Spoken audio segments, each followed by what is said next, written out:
Today I will be sitting down to chat with a fellow Bishop Feehan High School alumni, Antonio Breez. Antonio has been chasing his dreams to become the next rap sensation and has recently been featured on MTV's Artist to Watch. Antonio, thank you for joining us today. It's my pleasure. Thank you for having me.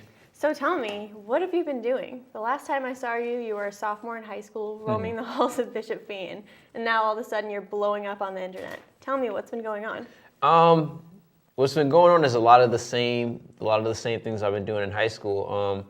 Honestly, I think that it's just me doing what I said I was gonna do, and just keeping the faith and continuing to follow my dream and work at it every day.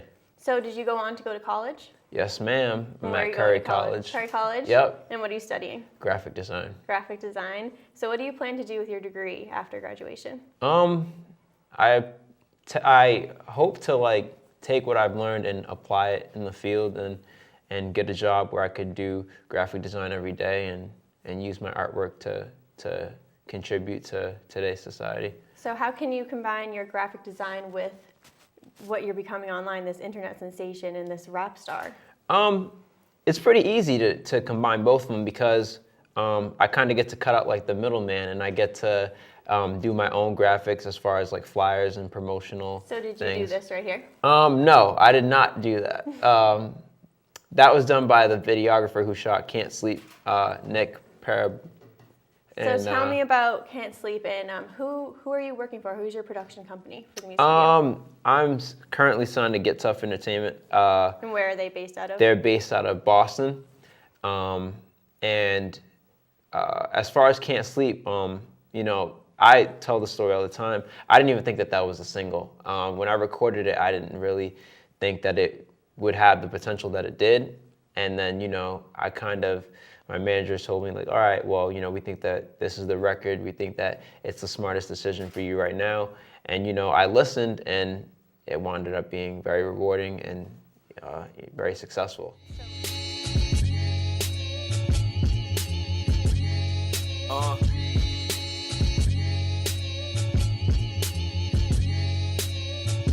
My whole life is a dream and an aspiration. Your homies got you gassed up, homie, you're past inflation. Feeling yourself too much, masturbation. Head of my class, valedictorian graduation. Decapitation is waiting for you if you keep hating. Spit a hard ball back at me, homie, I'm standing right here. So was that the first single that you put out? I want to say the first official single. The first one that we put, all the muscle behind and really went full force with. So, yeah. Yeah. So where did you shoot the music video? Was it locally? Yep, it was local. I shot the music video in Boston, right in Mattapan. I shot it in the studio that I record at. We had set up a white background, and did a couple of takes, and then I was right in the middle of the street. I didn't want it to be very fancy, but what I wanted to show is the basic concept of the song that, I work very hard to the point where, I don't sleep. I love the song, and what you're known for is really spreading positivity through music, and I feel like a lot of rap stars nowadays get a lot of bad publicity from using swears and vulgar, and you are really trying to do the opposite of that. And tell me, where does that come from? Does that come from the Bishop Feehan roots? Does that come from your family? I think it's everything. I think it does come from family. Just the way that I've been raised. My parents, had me at a young age, and there were a lot of times where we struggled, and I feel like they've worked so hard to provide a better lifestyle for me, so that way because I'm originally from Brooklyn. Oh, really? Yeah. When did you move here? I moved here when I was about 5. Okay. So to see them work so hard to get me out of that area and from living in a certain situation to bring me out here so that I could have a certain opportunity, I really feel like I owe it to them to kind of do something positive and to, kind of go off of that momentum of them trying to, do better. So that's why, I try to inspire others and give back to the community. It's just really big with me, so. So yeah. I saw that you have a Vivo channel. Have you thought about releasing any albums, or are you trying to keep it online? The album is on the way. I like to think of my music as a game of chess. a lot of artists, I think that they go by like doing like the single by single kind of thing. And, when someone demands like a project from them, they're kind of like trying to fight to kind of like get something together. But with me, I record a lot. So what I'm doing now is like I have a project together, and basically like after this next single, I'll be ready to like, make that move, and it'll be smooth, So what do you think your next big move will be? My next big move? I saw you've been in New York. I've been some music videos. I've been traveling a lot, honestly. Again, it's just me following my dream and doing what I want to do. The next big move, I think, will be for me to release a project. And then secondly, I want to make this kind of bigger than just hip hop, and I want to start giving speeches at schools. Motivational speeches, just on the importance of following your dream. That's so amazing. That's so nice to hear. Thank you. I've seen that you have collaborated with local artists. Mm-hmm. Who has been your favorite to work with so far? My favorite local artist has to be D Money Martinez, honestly. Where is he from? He's from Boston as well. He was my first rapping buddy. When I was little and I first moved out to Boston, I spent a lot of evenings at his house. When did this all, sorry to interrupt, so when did this all really start? This started... It's really all blowing up right now, but I know from back in high school you were really interested in this. So when did you really have a passion for music? Well, music, this is one of my favorite stories to tell as well. My father was an MC as well. And, like I said, when I first moved here, we didn't really have a lot. We had like one car, and I remember we used to have this like commute I went to school in the city. Mm-hmm. So it would take me like 45 minutes to get to school. And, we would all carpool, and my dad would be driving, and my mom would be like getting ready for work, like, making notes, whatever. And my sister would be getting ready to go to school. And, my dad was an MC, so he'd be like playing like beats over and over again. And my father had this thing where he didn't like to write. He would like make the lyrics in his head. Really? So he would play the same beat over and over again, trying to make these lyrics in his head. And while he was playing the beat over, he didn't know I was in the back seat, like making my own little like, like rap to the same thing he was doing. So, it started that way. And then like, I just like kind of fell in love with it. And he would always say like, oh, you're not ready, you're not ready, you're not ready. And then, like one day I spit something hot, and he was like, all right, let's do this. So he's really supporting you. Yeah. So that's where I got my, like with the money, that's where I got my practice, because, after school, to keep me kind of busy while my parents worked very late. Mm-hmm. So I'd be at his house, and we would be like recording on these little like tapes. And then like we'd like, they'd be like the wackest thing ever. And he'd have his little beat machine, and he'd make the beats. And we'd like listen to the tapes and things like that. And he was like my first rapping buddy. So to work with him now, it's so natural, and like the chemistry's already there. How is he doing in his own success today? He's been very successful. We had this song together called Damn It, and it's been in the clubs like getting spun crazy. And DJ Envy from Power 105, which is like, if you do rap, you want to be on Power 105. That's the biggest station in New York. Oh, in New York, York, yeah. And he came out here like 2 weeks ago, and he was spinning at Bijou, and he played the record. And it just looks so cool, because it's like, here's the hottest DJ in rap, and then your song gets played by him, and you're just that is so awesome. Yeah, so it was cool. So how did you end up on MTV Artist to Watch? Well, the process was just kind of crazy. Like, this is something that I've always wanted to do. My dad was on MTV when he was doing this, and it was always a dream of mine. I always used to be like, I want to be on MTV one day. And, as soon as we got the Can't Sleep video and it started picking up steam, it was like, okay, like let's try this or whatever. So, we had the agreement with MTV and us, and then So did they reach out to you? It was a mutual thing. Mm-hmm. Like, we reached out to them because we still had that connection. Yeah. And then they didn't even tell me that they did it. I just got the email, and it had like this like schedule, and it was like, oh my God. this, that, and the third, it'll be here then. So from that, what attention have you gained in the media? A lot of positive attention, you know, new fans, but you know, I still believe that I have a lot of growing to do, and I still hope to recruit a lot more. Absolutely. How old are you? I'm 20. You're 20? Yeah. So you have the best years ahead of you. Thank Sophomore you. in college. Do you plan on finishing school? What Yes, would you ma'am. do if all of a sudden this took off and you were destined to go to New York to pursue your career? Would you still finish school? I think I would have to do what works, honestly. Live in the moment. I would love to finish school, even if that meant that I had to take online courses or something.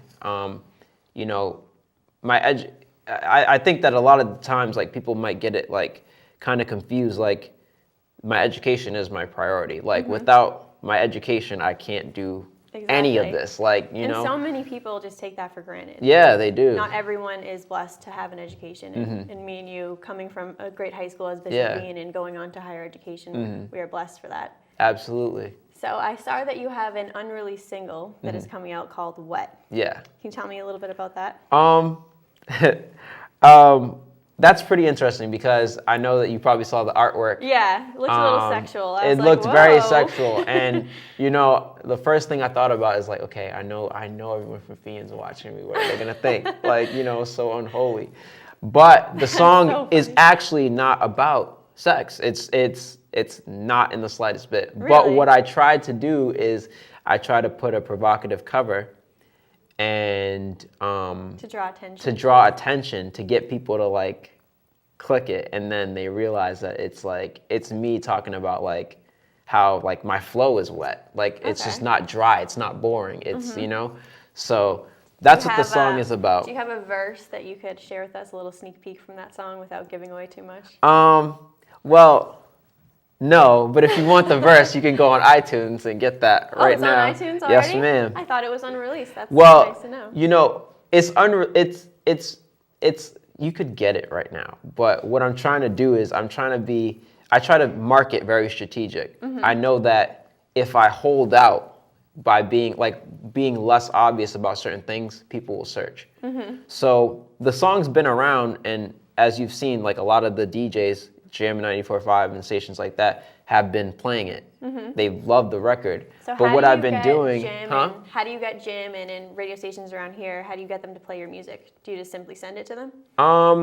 No, it's more like my manager Chance. He's been working very hard to provide all these experiences for me, and you know, he just built relationships with these people and sat down with them, and you know, presented my work to them in a manner that really caught their attention. And you know, I've been lucky to have them. It wasn't one of those things where we had to really like say much. It was Yeah. just like, you know, Listen. they Just heard it listen and to they it. were like, this is bananas. Y'all ain't tryna spit balls cause y'all be talking too much. And you talking that ish, you must need a toothbrush.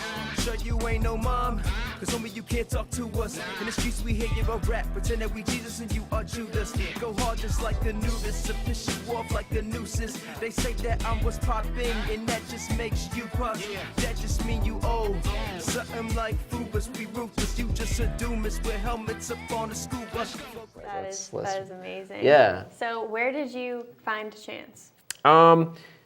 Chance, it's crazy because Chance was originally my father's rapping partner. Okay.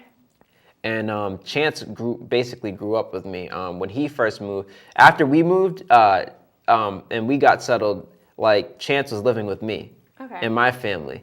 So, That's you know, such it a was great kind of story. like, yeah, so it was kind of like when he grew and his connections grew, it's kind of like, you know, he didn't forget about like me and stuff. So it was kind of like, okay, like, you know, now that I can do this, let's help make your dreams come true. So who would be your absolute dream artist to collaborate with? Not just locally, anywhere. I'm talking anyone. You know, I always say I have 3, and it would be so hard to choose. I would say either Nas, J. Cole, or Lauryn Hill. I see Lance over there nodding in agreement. Yeah. So number one between the 3? I'd probably have to say Lauryn Hill at this point because she's been like kind of MIA in the last years, and if I could bring her back, I feel like it'd be something that hip hop would appreciate. Yeah, that would be great. Yeah. So which hip hop albums did you grow up listening to that really inspired you? I'd probably have to say like the Stillmatic album by Nas. I grew up listening to all of Jay-Z's albums. But most importantly, I'd probably have to say my father's. It's just something a little bit more special when it's like, you know, I feel like everyone wants to be like their dad at some point, you know? So I would say it was mostly his music that got me to. So what is your father doing today? Is he still in the business? No, my father currently resides in Dubai. Oh, really?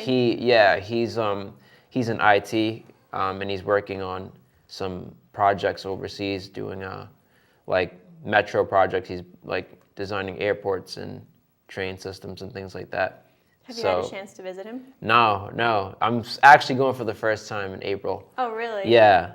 That's gonna be awesome. You know, yeah, he's out there doing that, and he's, you know, at a stage in his life where he's just really working hard to provide for me and my family, and to, you know, be able to help me, you know, experience school, you know, so. So how is your college community really responding to what you're doing? Do your professors know what's going on and such? You know, my professors do know at this point. I really tried to keep school and music separate, but equal and you know, they do know at this point, because some of these things that I'm being asked to do require me to take a little bit of time off of class, but I'll be very like proactive about it and say, you know, hey, you know, I have something coming up, and they'll give me the work ahead of time and let me, you know, complete it. So they're really supporting. Yeah, so it's not like I'm not like showing up to things, you know what I mean? So there's a respect level involved there, and yeah. That's great to hear. Have you been doing any events at Karamarie College, or are you mostly staying away from your school environment, keeping it more so New York, Boston? You know, I'm always eager to showcase my talent at school. Yeah. You know that.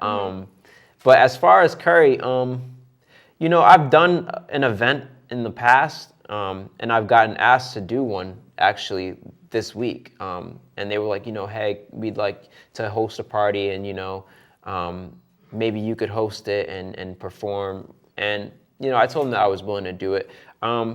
People support me at Curry. People support me, and I think that they definitely see what I do. But it's one of those things where it's kind of like odd sometimes, because it's kind of like when you see someone every day, they're not as like, it takes away. Yeah. You know what I mean? Like if you were to see your favorite artist in the cafeteria every day, you're like, okay, he seems kind of So when you're normal. at Karamarie, you're just an average student. You're just Absolutely. You live on campus? Yeah. And I don't have a problem being like seen as an average student. I actually like it because it's less of a distraction. Yeah. So what performances do you have coming up, and where? Well, I had a call-in interview yesterday, and the DJ asked me to perform on the 28th. And where is that? He said at Roxy nightclub, so I'll be there. That's in Providence? I believe so. I think so, yeah. I think so. So I'll be there, and then between then, it's a lot of traveling. You know, I'm going to be back in New York actually on Tuesday night for an interview. So where ideally do you see yourself 10 years from now? 30 years old? Scary to think about, right? You know, it's crazy because I'm one of those people that like I can't picture myself like that far, because it's like, I don't know, it's so much could happen. But where I hope to be in a position where I can like influence people in a positive way, and particularly kids. Yeah. I just believe that kids are the future, and if I could like directly like get my hands on like, you know, be this person where like whatever I say, like they'll believe it. Like I could just tell them like, yeah, you have the best, like the greatest potential. You could be anything you want to be, and they'll believe me. I think I'd consider myself successful. Hearing you say that reminds me, Antonio and I both lost one of our good friends in high school. Larson Corvilli passed away, and hearing you speak like this truly reminds me of Larson and a lot of the characteristics that he displayed. And I know that he has strongly influenced the person that I've become today. And I'm sure that he is so proud of you looking down, and I'm sure that you were strongly influenced by him as well. Hearing you talk like that reminds me of him so much. Absolutely. You know, it's crazy because I still walk around every day, like, you know, try to spread a little bit of Larson. So I don't know if you can just tell, he was just not like anyone else I've ever met, and I'm sure you could agree. He was the most positive and influential person. And did you have a lot of time with Larson? I know you both were on the football team. You know, it's crazy. I spent a lot of time with him, but I didn't appreciate him really until he was gone. Like, and I've been very honest with that story, because he used to kind of like, he was the type of person that, like, you know, he would like kind of like show you some tough love. Oh yeah, I know. And and like, you know, there was times where like I wanted to quit football and things like that, and you know, like he wouldn't let me. Or like, you know, he'd like call me names or whatever, and like, you know, I'd see him in the hallways and he'd keep harassing me until like I was like, all right, I'm gonna play again, you know what I mean? So it was to the point where the best for everyone. Exactly, and it was to the point where like I just, you know, tried to like avoid him at times. It's like, I don't like this kid, like stop bothering me. You know, and then it got to the point where, like, you know, it was like I started to wish, like, man, I wish this kid was still here. So, but definitely had an influence on my life. Definitely an influence on my message and what I try to, you know, inspire other people to do. So, I definitely credit him for that. So, shout out to Larson. Shout out to Larson for sure. He did the same to me, except for not really athletics. He was in a lot of my classes, and it would be studying for a math test, and free period I would just be hanging out in the cafeteria doing nothing, and he'd be like, we have a math test in 2 days, why aren't you studying? He was one of a kind, and from this tragedy I'm glad that we both are able to take the parts of him and use it to motivate us to become successful people, and I'm positive that you are going places, my friend, and I'm so happy that we have that common interest, and we both came from the same high school, and moving on, see what happens next. You know, it's crazy because, like, I think that's, like, the purpose of life, though. You know, like, you might not have all the time in the world, but, like, it's about what you leave behind, you know? That is so true for Larson. Yeah. He left behind such a beautiful message on every single person's heart that he touched. Absolutely. Absolutely. So, on this sadder note, I'm going to sign off for today. My name is Karamarie Joyce, and be sure to check out Antonio Breez, known as Mr. Can't Sleep, on MTV Artist to Watch and on his Instagram page. And do you want to just tell them what your Instagram page is? And find me on Instagram at Antonio Breez, Twitter at Antonio Breez, and also Facebook. And your Vivo channel, what's that? That's important. Antonio Breez Vivo. And it's Breez, right? Yep, no E. Thank you so much for stopping by, and I'm sure I'm going to have to check in with you in another month or so and see what else you're up to. Definitely. Thank you very much. Thank you for having me. Let's get from the hook and right to the verse. I'm done with the talking. I'm done with the games. I'm done with these lames. It's hard to stay blogging. You claim you a dog, but when I unleash, you stop with the barking. They told me that I ain't have no shot. AB is a marksman. I'm hungry to kill with bars and still AB is a Spartan. I am a boss. You're an employee. Tell me you're Martin. I'm out of your league. I'm out of your world. AB is a Martian.